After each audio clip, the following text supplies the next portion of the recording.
Why did you want to be in Star Wars? Why? Yeah. I just remember going to that movie opening day in New York City.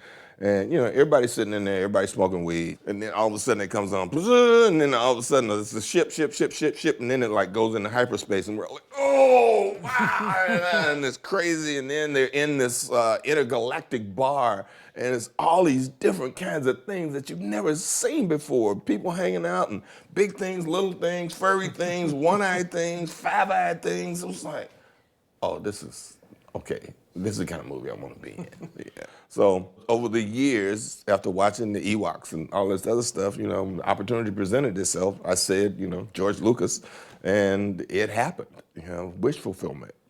I got a call from George's company saying, George, here's you want to be in Star Wars. He'd like to meet you. Da, da, da. They sent a car. I go to the ranch, talk to George, and he's like, what is it you like to do in Star Wars? I said, I don't care, man. You know, I can be a stormtrooper. You can put a white helmet on me. I just want to run across screen and say I was in Star Wars. And he's like, we'll find something, don't worry. And then I got a call later that summer going, okay, George is ready for you to come and, you know, work in Star Wars. So I haven't seen the script. I said, don't worry, just come to London. So I get to London. And I go into a dressing room, and I thought it was somebody else's dressing room because there was like a Jedi robe and some boots and all this stuff in there. Then the fitter comes in, she's like, okay, those are yours. Try those on. I'm like, oh, I'm a Jedi? Right. And they were like, yeah. So I tried on my Jedi costume, like, oh my God, this is crazy. I go down, and then this guy comes over, you know, it's time to shoot, and I got my robes on, and he opens the halberd and says, okay, choose your lightsaber handle. And it's like, oh my God, oh my God. So I was gone at that point.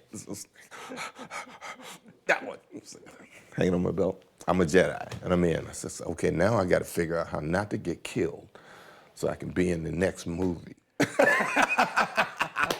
Did you manage to do that? I did. I managed to make it through 3. Tell me about the purple lightsaber. So I'm looking at the scene and I'm reading them and I'm like, I need a way to find myself in this fight. So I go to Jordan and say, can I have a purple lightsaber? And he goes, why? I'm the second most powerful Jedi in the universe. I mean, you got Yoda. I'd like a distinct lightsaber. Let me think about it.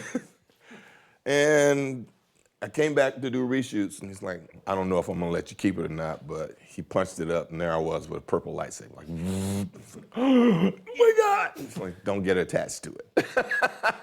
We can still change it. Yeah, exactly, any old time. But he let me keep it, and it stayed in, you know, the lightsaber stayed in the picture.